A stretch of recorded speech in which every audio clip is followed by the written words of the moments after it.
Assalamualaikum warahmatullahi wabarakatuh. Kami dari kelompok 7, kelas 2A27, mata kuliah pengantar teknologi SIM 2. Kami akan mempresentasikan materi mengenai data, pengetahuan, dan penunjang keputusan. Kelompok kami terdiri dari 5 orang, yaitu Visa, Inka, Mutiara, Novia, dan Salma. Data adalah fakta-fakta mentah atau deskripsi-deskripsi dasar dari hal, event, aktivitas, dan transaksi yang ditangkap, direkam, disimpan, diklasifikasikan, tetapi tidak diorganisasikan untuk tujuan spesifik tertentu. Contoh data antara lain terdiri dari saldo bank atau jumlah jam pekerja yang bekerja dalam periode pembayaran. Informasi adalah sekumpulan data atau fakta yang diorganisir dengan cara tertentu sehingga mereka mempunyai arti bagi si penerima. Sebagai contoh, bila kita memasukkan nama-nama murid dengan nilai rata-rata, nama-nama konsumen dengan saldo bank, jumlah gaji dengan jumlah jam bekerja, kita akan mendapatkan informasi yang berguna. Dengan kata lain, informasi datang dari data yang akan diproses. Pengetahuan terdiri dari informasi yang sudah diorganisasikan dan diproses untuk memperoleh pemahaman, pengalaman, pembelajaran yang terakumulasi, sehingga dapat diaplikasikan dalam masalah atau proses bisnis tertentu. Menurut FNTSK dalam tulisannya User Model and Work Model for Data, Information, and Knowledge. Menurut TSK, data merupakan hasil pengamatan langsung terhadap suatu kejadian atau suatu keadaan. Ia merupakan entitas yang dilengkapi dengan nilai tertentu. Informasi merupakan kumpulan data yang terstruktur untuk memperlihatkan adanya hubungan antar entitas. Pengetahuan merupakan model yang digunakan manusia untuk memahami dunia dan yang dapat diubah-ubah oleh informasi yang diterima pikiran manusia. Model yang hampir sama ditawarkan Mike Powell dalam bukunya Information Management for Development Organization. Menurut Powell, data adalah koleksi terstruktur dari kumpulan fakta, informasi adalah data atau fakta dengan arti, dan pengetahuan merupakan hasil atau keluaran atau nilai dari informasi. Model lain yang mirip juga dikemukakan Nathan Shidroff, seperti dikutip oleh Richard Saul Wurman dalam Information Analysis itu. Bahkan, Shidroff menambahkan satu lagi tahap sesudah pengetahuan, yaitu kebijaksanaan atau wisdom.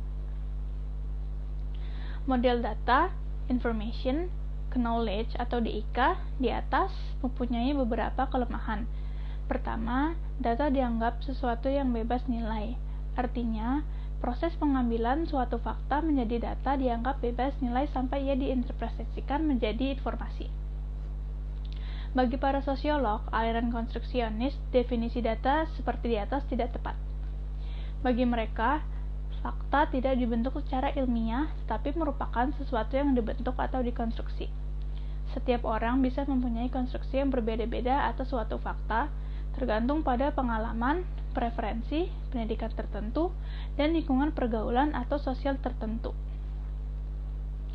Berarti, sudah ada proses interpretasi manusia melalui pengetahuan sebelumnya dalam mengumpulkan data, menurut Erianto, Analisis Farming tahun 2002. Kedua, model di atas tidak memberi batasan yang jelas kapan sesuatu itu dianggap informasi, kapan sesuatu itu sudah bisa dianggap pengetahuan. Kalau kita mendapat pesan bahwa air yang dipanaskan pada suhu mendidih 100 derajat Celcius bisa mematikan kuman, dan bila kuman tersebut mati, penyakit kolera akan sulit berkembang. Apakah ini suatu informasi atau pengetahuan? Batasannya sangat tidak jelas. Sistem pendukung keputusan atau SPK atau Decision Support System atau DSS adalah sebuah sistem informasi yang fleksibel, interaktif, dapat diadaptasi dan dikembangkan untuk menyediakan informasi, permodelan dan pemanipulasi data sehingga dapat menghasilkan berbagai alternatif keputusan dan jawaban dalam membantu manajemen dalam menangani berbagai permasalahan yang semi terstruktur dan situasi yang tidak terstruktur, di mana tak seorang pun tahu secara pasti bagaimana keputusan seharusnya dibuat. Pengertian sistem pendukung keputusan. Berikut definisi dan pengertian sistem pendukung keputusan atau SPK atau Decision Support System DSS dari beberapa sumber buku. Menurut Jayanti, sistem pendukung keputusan adalah sistem informasi interaktif yang menyediakan informasi, permodelan, dan manipulasi data. Sistem itu digunakan untuk membantu pengambilan keputusan dalam situasi yang semi terstruktur dan situasi yang tidak terstruktur, di mana tak seorang pun tahu secara pasti bagaimana keputusan seharusnya dibuat. Menurut Novriansyah dan Sarjon, sistem pendukung keputusan adalah suatu informasi berbasis komputer yang menghasilkan berbagai alternatif keputusan untuk membantu manajemen dalam menangani berbagai permasalahan yang terstruktur maupun tidak terstruktur dengan menggunakan data dan model. Menurut Turban, sistem pendukung keputusan adalah suatu kumpulan prosedur pemrosesan data dan informasi yang berorientasi pada penggunaan model untuk menghasilkan berbagai jawaban yang dapat membantu manajemen dalam pengambilan keputusan. Sistem ini harus sederhana, mudah, dan adaptif. Menurut Turban, Sarda, dan Dellen, sistem pendukung keputusan adalah sistem informasi yang berbasis komputer yang fleksibel, interaktif, dan dapat diadaptasi yang dikembangkan untuk mendukung solusi untuk masalah manajemen spesifik yang tidak terstruktur. Sistem pendukung keputusan menggunakan data, memberikan antarmuka pengguna yang mudah dan dapat menggabungkan pemikiran pengambilan keputusan. Menurut Kusrini, sistem pendukung keputusan adalah suatu sistem informasi yang menyediakan informasi, permodelan, dan pemanipulasian data. Karakteristik sistem pendukung keputusan. Menurut Turban, Sarda, dan Dellen 2011, karakteristik sistem pendukung keputusan dapat digambarkan dan dijelaskan sebagai berikut. Yang pertama, SPK menyediakan dukungan bagi pengambil keputusan terutama pada situasi terstruktur dan tidak terstruktur dengan memadukan pertimbangan manusia dan informasi terkomputerisasi. Yang kedua, dukungan untuk semua level manajerial, mulai dari eksekutif puncak sampai manajer lapangan. Yang ketiga, dukungan untuk individu dan kelompok. Masalah yang kurang terstruktur sering memerlukan keterlibatan individu dari departemen dan tingkat organisasional yang berbeda atau bahkan dari organisasi lain. Yang keempat, dukungan untuk keputusan independen dan atau sekuensial. Keputusan dapat dibuat satu kali, beberapa kali, atau berulang kali. Yang kelima, dukungan pada semua fase proses pengambilan keputusan.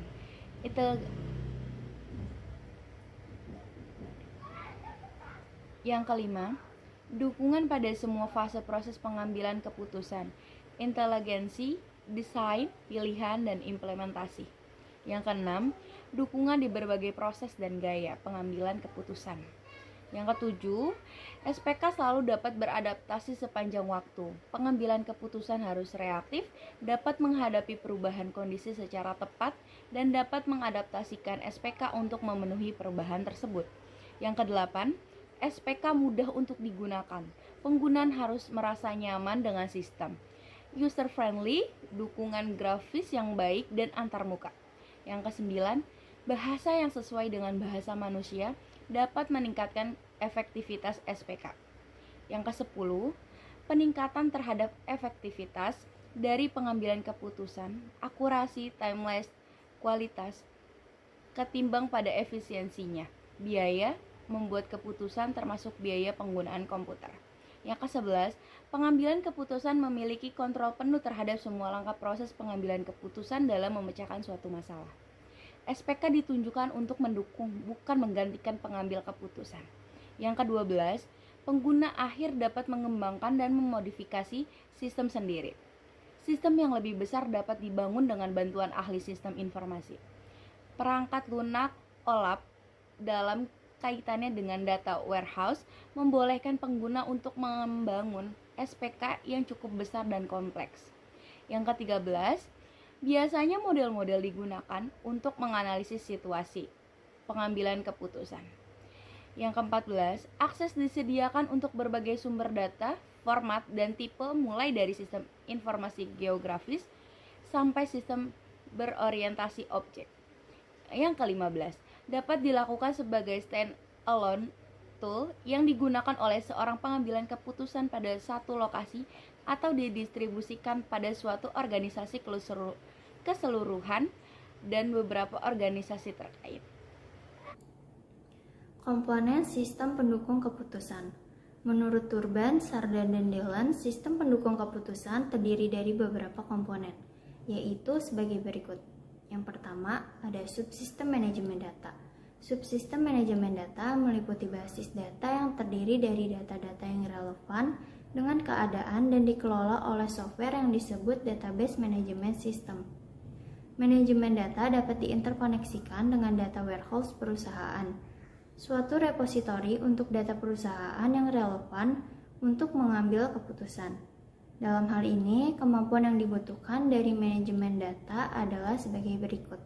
Yang pertama, kemampuan untuk mengkombinasikan berbagai variasi data melalui pengambilan dan ekstraksi data.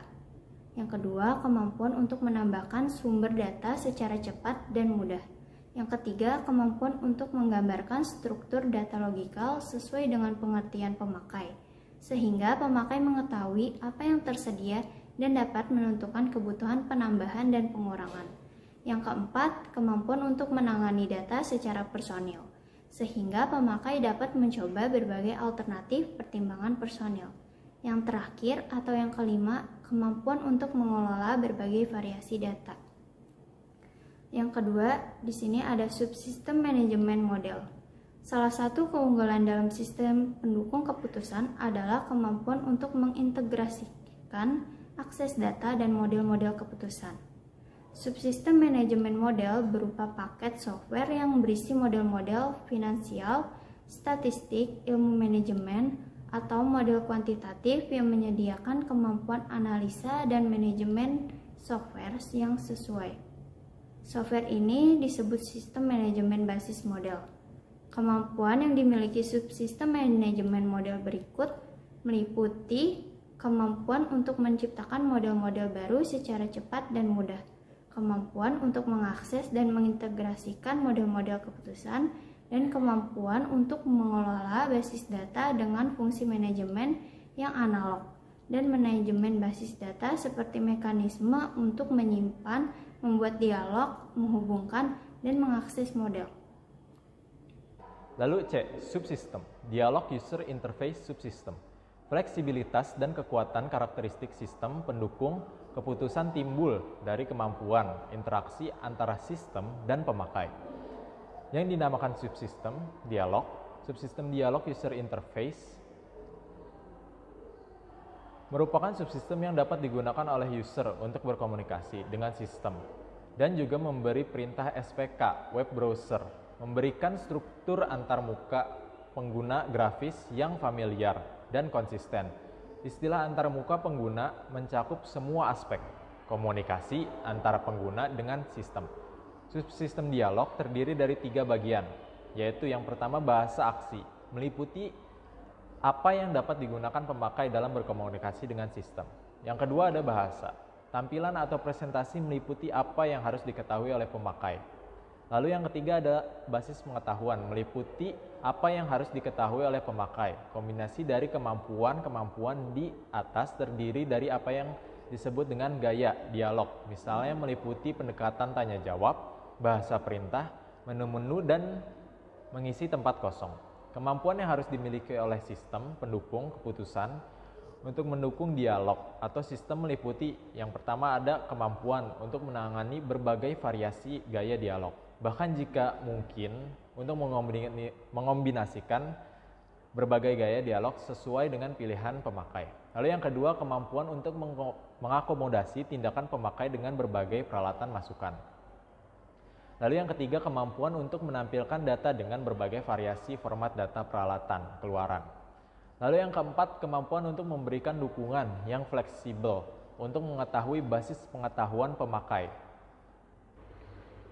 Tahapan proses pengambilan keputusan.